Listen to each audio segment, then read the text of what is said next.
अस्सलाम वालेकुम dear students. आज 18 अप्रैल 2020 बरोज हफ्ता मैनेजमेंट की एक नई क्लास के साथ इस वक्त आप देख रहे हैं हमारी बात। और पहले तो मैं आपको बताना चाहूँगा कि अभी तक हमने क्या क्या पढ़ा है और मैं क्या उम्मीद रखता हूँ आपसे कि कितने सवाल आपने अभी तक याद कर लिए होंगे। हमने बात शुरू की थी इंट्रोडक्शन ऑफ मैनेजमेंट से। Management and what is management and what is this origination हमने पढ़ा। फिर हमने एफ.डब्ल्यू. टेलर के बारे में पढ़ा, हमने हेनरी फ्यूल के बारे में पढ़ा, एफ.डब्ल्यू. टेलर के प्रिंसिपल्स देखे, क्वालिटीज देखी मैनेजर की, हेनरी फ्यूल के प्रिंसिपल्स देखे, क्वालिटीज देखी मैनेजर की, ठीक है ना। ये अभी तक हमने तमाम सवाल पढ़े और इस तरह हमारा जो चैप्टर 1 था वो कंप्लीट हुआ और चैप्टर नंबर 2 की हम इस वक्त बात शुरू करने जा रहे हैं, राइट। तो ये जो चैप्टर नंबर 2 है हमारा, इसमें क्या है, इसका ये है डिसीजन मेकिंग।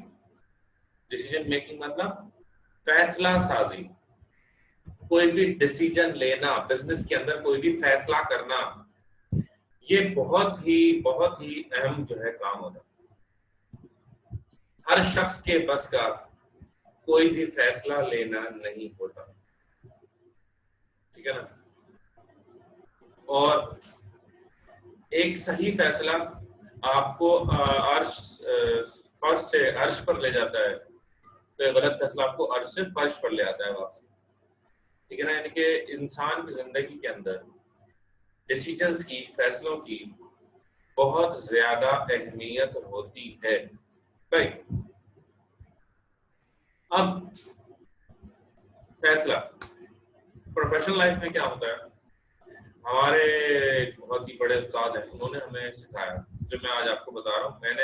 हमारे उस्ताद ने हमें ये पैगाम दिया था, मैं आपको भी पैगाम दे रहा हूँ। हमारे उस्ताद ने कहा, बेटा कि जब आप कोई जॉब करने जाने लगे तो कोई ऐसी जॉब आपने करनी जिसमें आपको डिसीजंस लेने हो। क्यों? क्योंकि ऐसी जॉब में आप ग्रो ज्यादा करेंगे, आपकी सैलरी इंक्रीमेंट, आपका स्टेटस वक्त के साथ साथ ज्यादा चेंज होगा। लेकिन आप एक रूटीन प्रोसीजर वाली अगर आप जॉब करेंगे, रोजाना रोजाना वही काम, तो उसी काम के अंदर आप एक बेहतर अपना करियर नहीं देख सकते, ठीक है ना।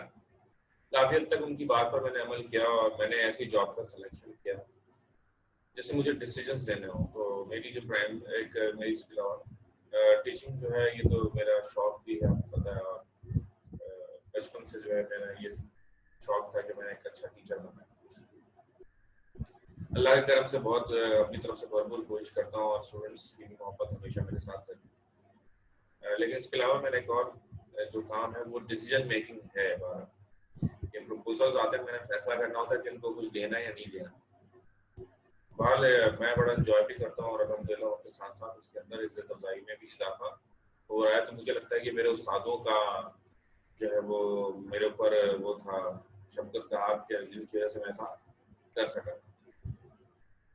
तो डिसीजंस, अब डिसीजन लेना आसान नहीं होता और डिसीजन कोई हवा में तीर नहीं है कि बस मैंने जो दिल करा, मैंने कोई फैसला कर लिया, कल मैंने कोई फैसला कर लिया, नहीं। फैसला जो भी होता है, एक तो देर अस्त होना चाहिए, देर पा होना चाहिए। इसी के साथ साथ once we have taken the decision, then we should not think again about the same thing.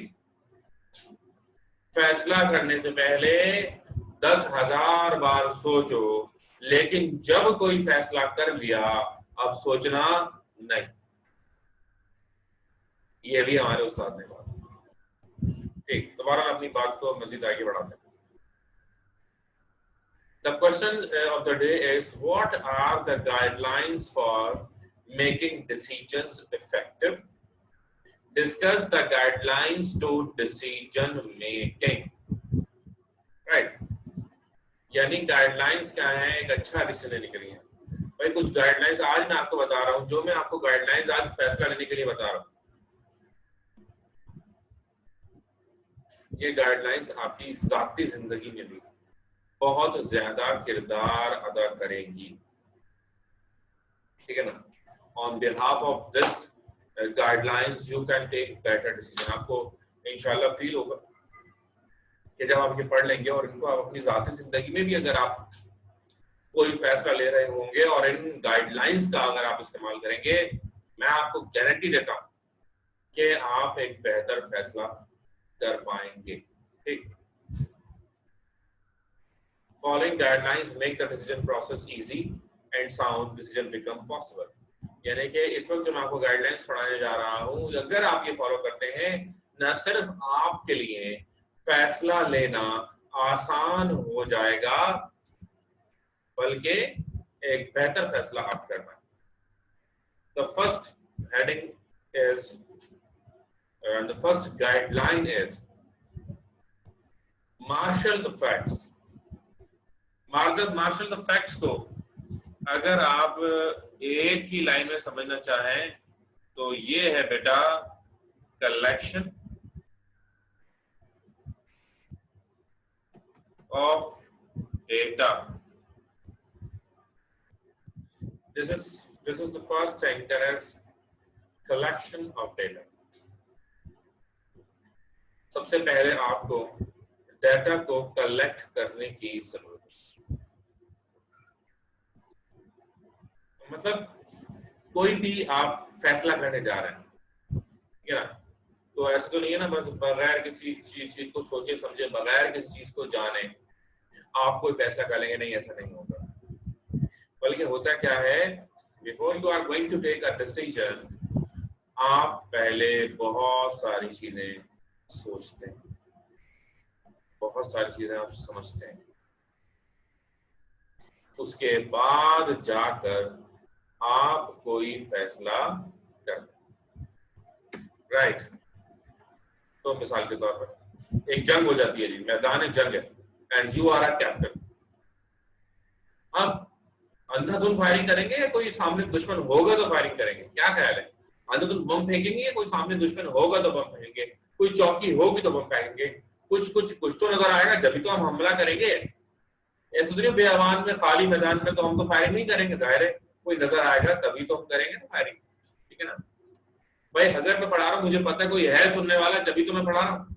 ऐसा तो नहीं है ना बस खुद ही अकेला अकेला मैं बंद कमरे में बोला जा रहा हूँ और मुझे पता है कोई नहीं सुनने वाला, ऐसा तो नहीं, राइट। तो first of all you need to collect the data. Let's suppose I am a captain and you are my soldiers. हमने एक प्लान बनाएंगे, पहले हम इंफॉर्मेशन कलेक्ट करेंगे, यहाँ पर कितने दुश्मन है हमारे, 50 दुश्मन है, ठीक है जी, 60 भेजो अपने, और उनको चारों तरफ से घेर के इनको यहाँ से ये पहले ये बम फेंको, ये यहाँ पे इसको फायरिंग करो, ये वाले जो है ना इनको ये इस तरीके से इनको घेरना। तो हम कोई प्लानिंग करेंगे, पहले हम उसकी प्लानिंग करेंगे, डाटा को कलेक्ट करेंगे, सारी रेलेवेंट इंफॉर्मेशन को कलेक्ट करेंगे, then we will take a better decision. मिसाल के तौर पर एक और मिसाल, इस जायदाद का बंटवारा हुआ, आपके हिस्से में 50 लाख रुपए, अब आप शेयर मार्केट में इन्वेस्ट करना चाहते हैं।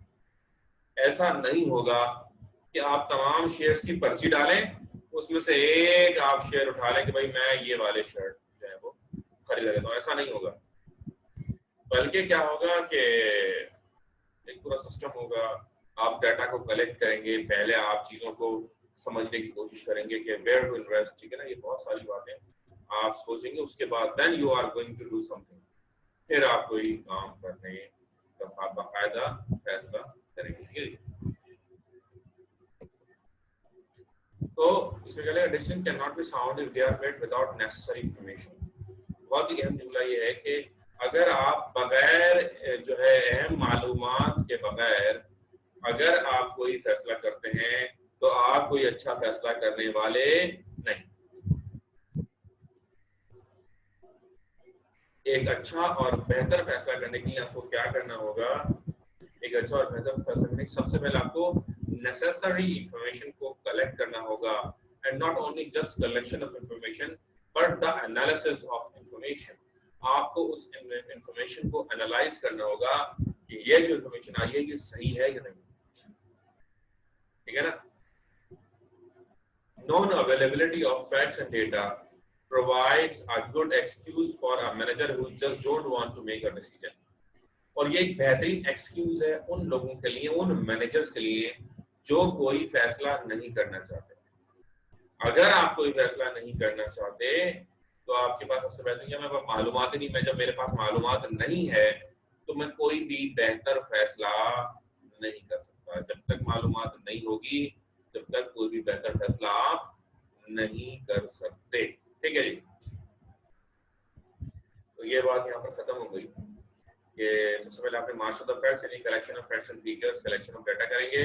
सारी जिस चीज के बारे में हम कोई भी डिसीजन लेने जा रहे हैं, पहले हम क्या करेंगे, उसके बारे में तमाम चीजों को कलेक्ट करेंगे, तमाम डाटा को कलेक्ट करेंगे, then we will be able to make a decision.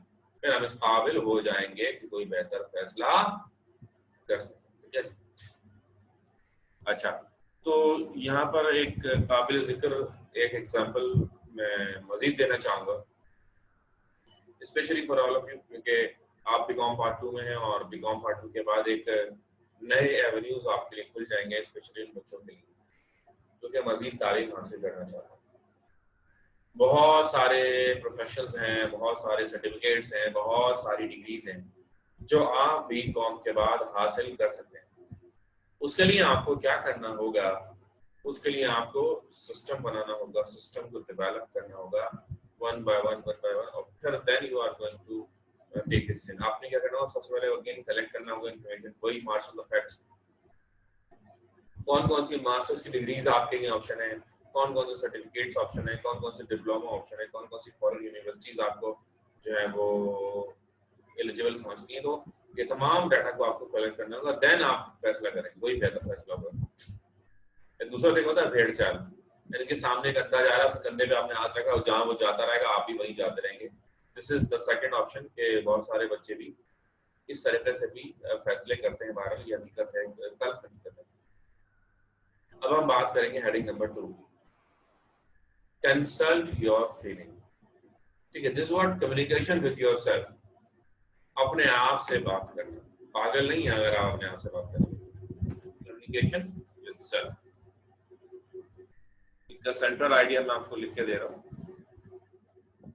Communication with self.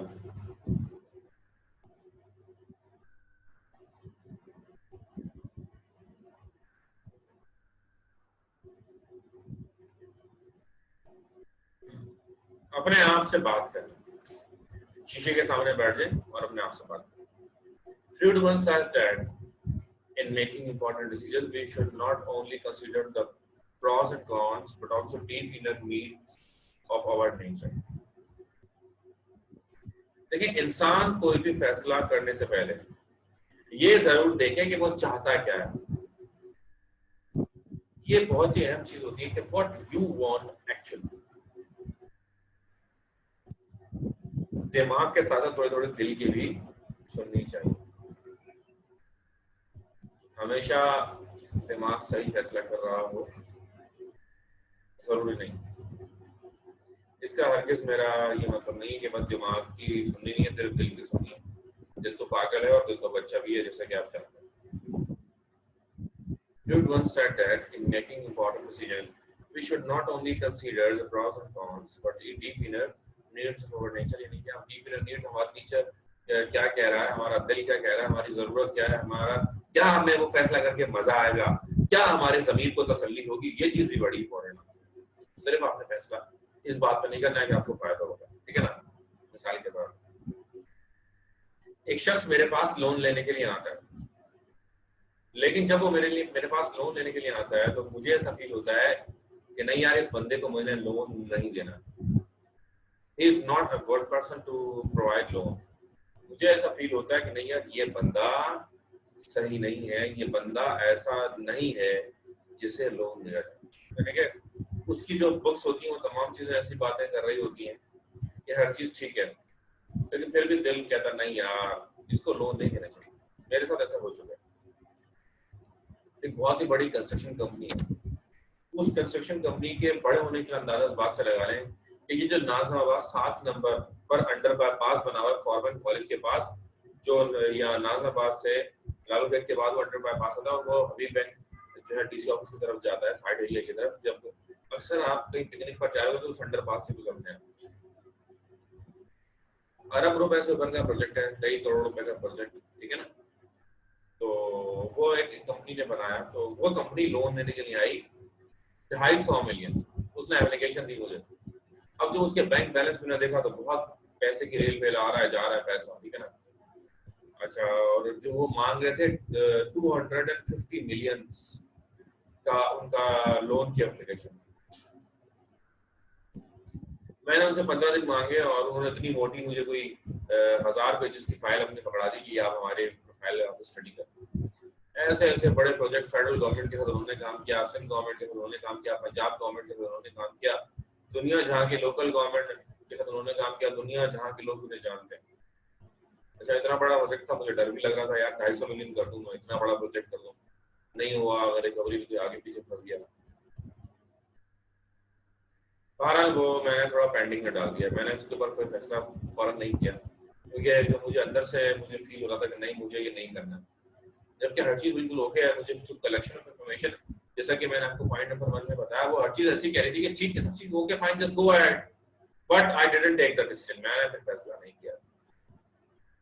I just have some time, मैं मुसलसल उसकी मजीद इन्वेस्टिगेशन में लगा रहा।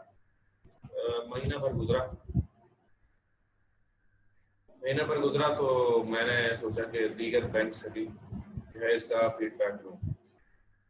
इत्तेफाक हुआ कि बैंक अल-फलाह वाले एक शख्स से मेरा रब्ता हुआ, मैंने फिर उससे जिक्र किया कि ऐसा सर मेरे डिपार्टमेंट का बंदा था वो बैंक अल-फलाह, तो मैंने उससे पूछा कि ये सबसे कंपनी है, PCIB भी होती है जो हर बंदे की एक फाइनेंशियल रिकॉर्ड मेंटेन करता है स्टेट बैंक। अगर आपका शनाख्ती कार्ड नंबर है, आपका भी रिकॉर्ड मेंटेन करता है स्टेट बैंक कि आपने कभी लोन लिया है नहीं लिया, लोन लिया तो किस टाइम पर दिया नहीं। एक character building, financial character building जो हर बंदे की मेंटेन होती है स्टेट बैंक के पास, मेरी और आपकी हर बंदे की मेंटेन होती है। अच्छा, उसमें भी वो क्लियर था क्योंकि वो बड़ा आदमी था। आपको तो पता है कानून एक मकड़ी का जाल है, कानून एक मकड़ी का जाल है जिसमें कमजोर फंस जाएगा मक्खी की तरह और भिन भिन करता रहेगा, जाल में फंसा हुआ और कभी निकल नहीं पाएगा, मर जाएगा। लेकिन एक जो ताकतवर होगा वो उससे रौनता हुआ चला जाएगा। तो PCIB भी क्लियर थी, वो वहां से भी पकड़ में नहीं आ रहा। तो उसने मुझे बताया कि ऐसे हमने इसको लोन दिया था और फिर इसने हमारे साथ जो है वो कोर्ट में इसने हमसे फाइट भी करी और सिर्फ प्रिंसिपल इसने हमें दिया, मार्कअप दे दिया, प्रॉफिट हमें नहीं हुआ इसको लोन देने में। अब मेरे पास ये पॉइंट आया और मैंने बस इस पे इस बिहाफ मैंने उसको रिजेक्ट कर दिया। It took so much time, तो मुझे फील हो कि नहीं मैंने बिल्कुल सही फैसला किया। इट डजंट मीन कि आप हमेशा आपकी जो अंदर की फीलिंग आ रही है वो सही होगी, नहीं, वो वाला तो भी हो सकती है, ठीक है ना। मैंने एक लोन रिजेक्ट किया, दूसरे बंदे ने वो लोन किया, वो बड़ा अच्छा बंदा निकला, वो सही था। I may be wrong, I may be right, but the decision is my level of satisfaction. What is my level of satisfaction when we are going to make a decision? तो डिसीजन में आपका जो मुतमईन होने का जो level है वो भी बहुत ज्यादा वैल्यू रखता है, ठीक। Power of intuition should be realized. Decision without sufficient information may be made if the predictive ability is special, measurable and dependable। बस यही तक करेंगे इसको, और ये हम लाइनें जो है ये वाली देखिए मैं डिलीट करता जा रहा हूँ जो इसमें हमें जरूरत नहीं, ठीक है। ये देखिए यहाँ तक आपने करना है, डिपेंडेबल अपनी जाती फीलिंग्स को अपने जो है वो टेस्ट करना है। Given that they are dependable, use wise time. ये तीसरी गाइडलाइन मैं आपको बता रहा हूँ फैसला करने के लिए। सही फैसला सही वक्त पर किया जाए तो वो फ्रूटफुल है, लेकिन अगर सही फैसला गलत वक्त पे किया जाए तो भी आप उस सही फैसले का भी कोई फायदा नहीं उठा सकते। सही? हाँ, ऐसा कैसे होता है अब ये मैं आपको बताने जा रहा हूं। मिसाल के तौर पर एक बंदा बीमार है, आप फैसला करते हैं कि उसको डॉक्टर क्या लेके जाना। बीमार था, वो फैसला करते हैं, सोचते हैं, अब वो अपने होश खो बैठता है। जब वो अपने होश खो बैठता है तब आप फैसला करते हैं नहीं यार इसको डॉक्टर के यहाँ ले जाना चाहिए। आप डॉक्टर के यहाँ लेकर जाते हैं, डॉक्टर कहता है आई एम सॉरी ये तो मर चुका है। तो आपने क्या कर दिया? आपने देर कर दी। आपको उसे पहले लेकर आना चाहिए था जब वो जिंदा था, आपने देर कर दी, अब वो मर गया, इंतकाल हो गया उसका। अब आप उसको नेपाल ले जाएं, आप ठीक है जी, या फिर बस खत्म हुई कहानी, है ना। तो यूज वाइज टाइमिंग का मतलब क्या है? Time factor is very important. After the lapse of proper time decision becomes void, यानी कि अगर वक्त गुजर गया तो आप अच्छे से अच्छा फैसला कर लें, अब आप क्या है, कोई मिसाल के तौर पर एक काशान नामी बंदा है जो शादी करने का फैसला करता है। वो 20 साल की उम्र से सोच रहा होता है कि उसे शादी करनी चाहिए या नहीं। कोई फैसला कर लेता है, बिल्कुल सही फैसला कि उसको शादी कर लेनी चाहिए, लेकिन ये फैसला करता है वो 65 साल की उम्र। अब आप बताइए, उसने सही फैसला तो किया, लेकिन उसने क्या देर नहीं करती कुछ या बहुत कुछ, तो बहुत ज्यादा, राइट? ये फैसला आपने खुद करना है। तो यूज वाइज टाइमिंग का मतलब ये सही वक्त पर सही फैसला करेंगे। Right decision at the right time brings more fruit, यानी कि अगर सही वक्त पर सही फैसला किया जाए तो वो फल ज्यादा देगा आपको, आप उससे ज्यादा फायदा उठा सकते हैं। Decisions without sufficient information may be made if the predictive ability is special, measurable and dependable. सही, अच्छा जी। तो manager should avoid laxity, dullness and condescendence in decision making. They should be out of opportunities. कि laxity वगैरह, ये dullness, थोड़ा late करना, हर काम को डिले करना, ये क्या करेगा आपको, ये कहीं का भी नहीं छोड़ेगा, आप बेहतर फैसला नहीं कर पाएंगे। तो बिल्कुल फौरन सही वक्त पर फैसला करना है। ये तीसरी जो है हमारी वो थी, हम चौथी की जानी पड़ेगी। Don't infer too much. Don't infer too much का मतलब ये है we should not depend too much on inferring or intuition. Many times the assumptions we make are to be good for nothing. यानी कि शेख चिल्ली नहीं बनना, Sheikh chilli की तरह ख्यालों में जिंदगी नहीं गुजारनी है, बल्कि हकीकत पसंदाना आपकी सोच होनी चाहिए। आप उन्हीं चीजों पर भरोसा करिए जो कि हकीकत पसंदाना हो। किसी भी ऐसी चीज पर आपने भरोसा नहीं करना जो कि हकीकत पसंदाना ना हो। सही, ओके। तो बहुत ज्यादा assumptions पर बेस नहीं करना, ये हो जाएगा और ये हो जाएगा और ये हो जाएगा, ऐसे कल मैं छतरी लेके जाऊंगा, कल बारिश हो जाएगी, मैंने अभी बीज लगा दिया, बारिश होगी, फसल अच्छी होगी, मेरे पास पैसे ज्यादा आएंगे, उधर प्रॉपर्टी की वैल्यू कम हो जाएगी, मैं ज्यादा जमीन खरीदूंगा, मेरे खरीदते ही प्रॉपर्टी की वैल्यू बढ़ जाएगी, मैं उसको बेचकर एक शुगर इंडस्ट्री लगा लूंगा, मैं जहांगीर तरीन से भी बड़ा शुगर इंडस्ट्रियलिस्ट बन जाऊंगा और इमरान खान को ज्वाइन करके मैं एमएलए बन जाऊंगा, फिर मैं वजीर भी बन जाऊंगा। ठीक है ना? अब ऐसी सोच अगर रखना, this is good for nothing. ठीक है ना? यानी ख्यालों की दुनिया में नहीं रहना, सपनों की शहजादियां या शहजादे या परियों की कहानियां सुनने में अच्छी लगती है, हकीकत में ऐसा नहीं होता। हमने तो आज तक कोई परी नहीं देखी जो हकीकत है, बचपन से अभी भी बचपन इतना नहीं गुजरा, लेकिन अभी तक हमने तो कोई परी नहीं देखी। बात inferring refers to drawing conclusion on the basis of assumption. तो इन्फरिंग क्या है? ड्राइंग कंक्लूजन, यानी कि फैसले करना on the basis of assumption, ख्यालों की दुनिया के हिसाब से फैसले कर लेना। अगर ऐसा हम करते हैं तो क्या होगा? सिवाय नुकसान के कुछ भी नहीं होगा। तो देखिए मैं शॉर्ट करता जा रहा हूँ, आपके सामने वर्डिंग लिखी हुई आपको नजर आ रहा होगा। ठीक है ना? आपने जो है वो इतना ही करना जितना आपको नजर आ रहा है, इससे ज्यादा आपको करने की जरूरत नहीं। ठीक, तो टू मच भी आपने सुन लिया। Inferring refers to drawing conclusion on the basis of assumption, यानी कि ख्यालात के ऊपर। Get on the right wavelength. Get on the right wavelength का मतलब है right communication to the right person. यानी जब आप किसी से बात करें तो आप सही बंदे से सही बात करें। ठीक है? अगर आप सही बंदे से सही बात नहीं करेंगे तो आप गलत बंदे से गलत बात करेंगे, तो गलत बंदा और गलत लोगों को आपकी बात पहुंचाएगा।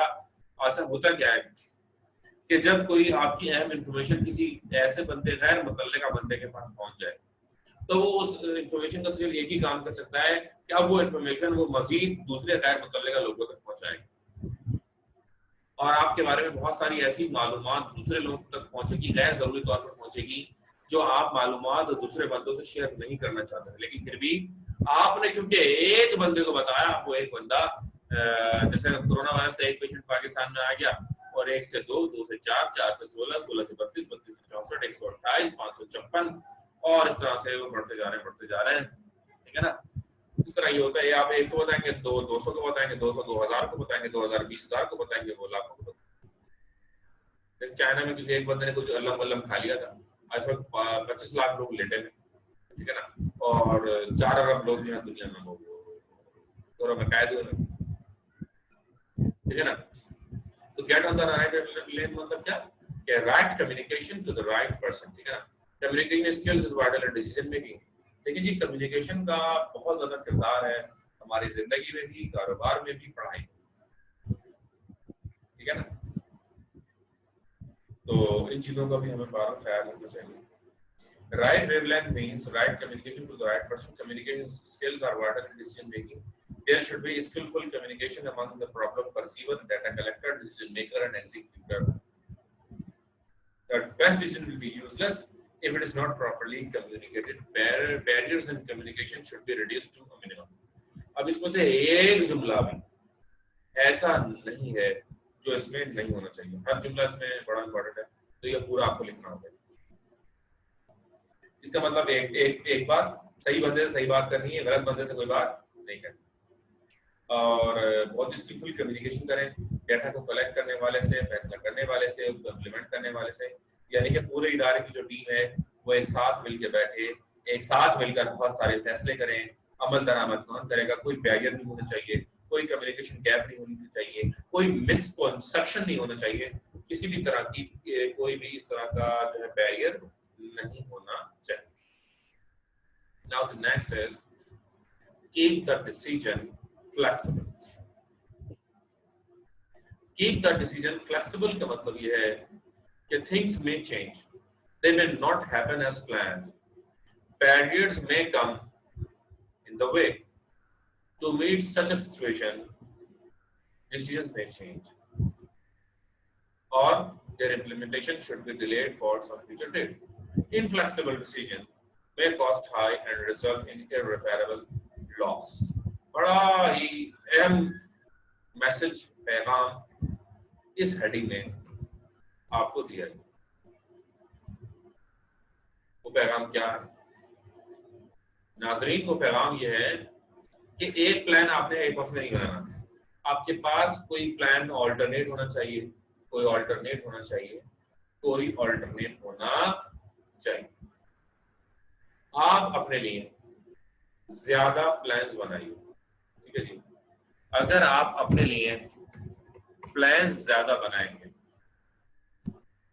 तो ज्यादा प्लान्स की वजह से आप ज्यादा बेहतर फैसला कर सकते हैं, ठीक है जी। प्लान ज्यादा बनाएंगे। अब plan A B C D, plan A fail हुआ, बी इम्प्लीमेंट किया, बी फेल हुआ, सी इम्प्लीमेंट किया, सी फेल हुआ, डी इम्प्लीमेंट किया। अब अगर डी भी फेल हो जाए तो खुदकशी कर लो। जब तुम्हारा एक भी फैसला सही नहीं हो रहा, तुम्हें मैनेजर रहने का कोई हक नहीं। 4 फैसले करें, कम से कम एक सही होना जरूरी है आपके मैनेजर बनने के लिए। Then otherwise you can not be a good manager. अगर इतने सारे फैसले करने के बाद अगर आप एक भी फैसला सही नहीं कर पा रहे हैं तो माजरत के साथ आपको कोई हक नहीं है कि आप मैनेजर हो, ठीक है ना। तो एक फैसला तो अब तक होना चाहिए था सही। तो आप क्या कह रहे हैं आगे? अगर एक ही डिसीजन लिया और बस जा रहे हैं कश्ती जला के जंग लड़ना, या कश्ती जला के जंग लड़ते थे, 2 होते थे, या तो सब मर जाते थे या तो वो जीत जाते थे, ठीक है ना। तो डू और डाई वाली सिचुएशन बिजनेस में नहीं चलती, कोई जंग थोड़ी है, घरवार है। तो आपने इसमें क्या करना है, आपने इसमें अलग अलग वो रखने हैं सिस्टम, ये नहीं हो तो ये करेंगे, ये नहीं हो तो ये करेंगे। मिसाल के तौर पर Procter and Gamble Pakistan limited दुनिया की बड़ी तरीन कंपनी, सदियों पर मुहित कंपनी, वो क्या करती है?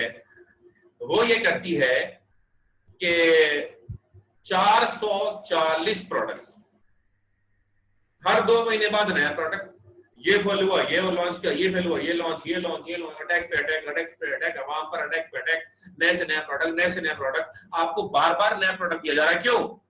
अरे भाई 10 हम आपको प्रोडक्ट देंगे, हम आपको 20 प्रोडक्ट देंगे, कोई तो आपको पसंद आएगा, कोई तो हमारा सुपर हिट प्रोडक्ट होगा, पर जो एक सुपर हिट प्रोडक्ट होगा हमारे तमाम के तमाम खर्चे उससे बोलो निकल आएंगे। समझ में आ गई बात? आई समझ में? तो ये समझ आया कि डिसीजन को फ्लेक्सिबल रखना है, और जब कोई फ्लेक्सिबल डिसीजन होगा तो एक सही फैसला हमारा सारे पुराने गलत फैसलों को कर देगा। अच्छा, अभी ऐसा नहीं है कि वो हवा में तीर चलाते रहते हैं, कोई नया प्रोडक्ट फिर नया प्रोडक्ट फिर नया प्रोडक्ट, नहीं होता ये कि पहले रिसर्च उनका डिपार्टमेंट है, हर चीज है, ये कितने सारे तमाम चीजों से गुजर कर वो एक फैसला करते हैं, वो फिर भी गलत हो जाता है, फिर फैसला करते हैं वो फिर गलत हो जाता है, लेकिन तीसरा जरूर कामयाब होता है। और वो एक कामयाब फैसला उनके तमाम पिछले नाकाम फैसलों को भी धो देता है, इतना ज्यादा वो उसमें प्रॉफिट कमा लेते हैं। ठीक है जी। The next decision is follow through.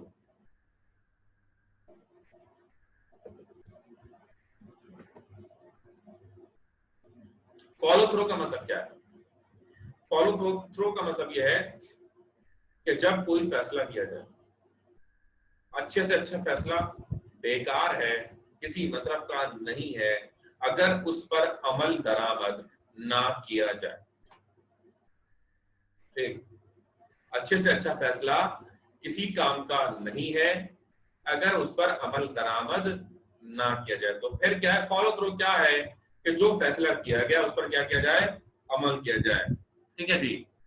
Thinking says ऑटोफिनिकल, it's usually preparation for action. People who are afraid of actions increase the preparation. यानी कि आप क्या करें, अगर आपको लगता है आपको एक्शन लेने में बहुत डर लग रहा है, तो आप सबसे पहले अपनी प्रिपरेशन को स्ट्रॉन्ग करें, बहुत ज्यादा आप प्रिपरेशन करें, उसके बाद आप कोई फैसला करें। Once we have decided, we should come into action. Timely actions save cost in terms of time and shoe leather. अगर आपने कोई फैसला कर ही लिया तो भाई अमल करो। वक्त पर फैसला, अगर आप वक्त पर अमल दरामद करोगे तो आपका टाइम भी बचेगा और आपका शू लेदर भी बच जाएगा और पैसा भी बचेगा। तो अगर आप पैसा बचाना चाहते हैं और वक्त बचाना चाहते हैं, एफर्ट्स बचाना चाहते हैं, तो आप क्या करें? वक्त पर एक्शन लें। This is called follow through. इससे फर्स्ट पैरा करना है shoe leather and money, time shoe leather and money, यहाँ तक। Last heading of this question but not the least, have courage. Have courage, हिम्मत करें, हिम्मत है मर्दा, मदद है खुदा। बहुत सारे, जैसा कि मैंने आपको बिजनेस के बारे में बताया था कि बिजनेस कितने लोग करते हैं, दुनिया में सिर्फ 2% लोग बिजनेस करने की हिम्मत करते हैं, और दुनिया में 98% लोग उन 2% लोगों के गुलाम होते हैं जो कि हिम्मत करते हैं। अगर अब आपके ऊपर आप हिम्मत करेंगे बादशाह बनेंगे, नहीं हिम्मत करेंगे तो गुलाम। दुनिया में 2 ही रोल है, एक तो बादशाह का है तो गुलाम। वजीर तक गुलाम होना है, अब फैसला करना है आपने, फैसला आपका है, आप क्या बनना चाहते हैं? आप बादशाह बनना चाहते हैं, आप गुलाम बनना चाहते हैं, सब टू यू, राइट?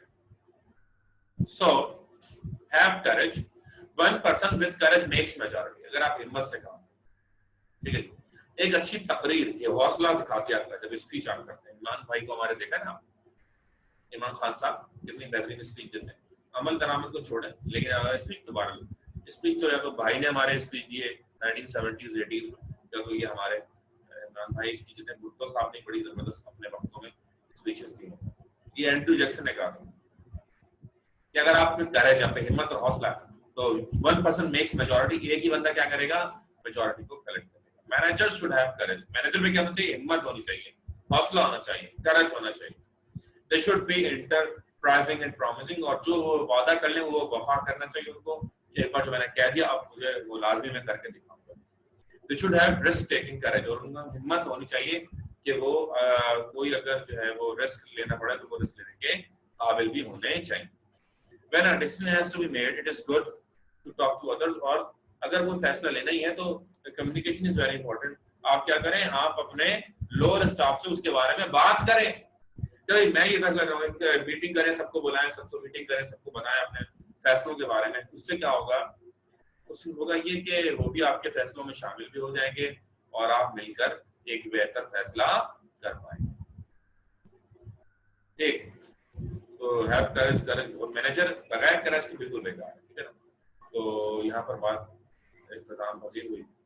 ये सवाल बड़ा इंपॉर्टेंट है, क्या आप जरूर याद कीजिएगा। है ना।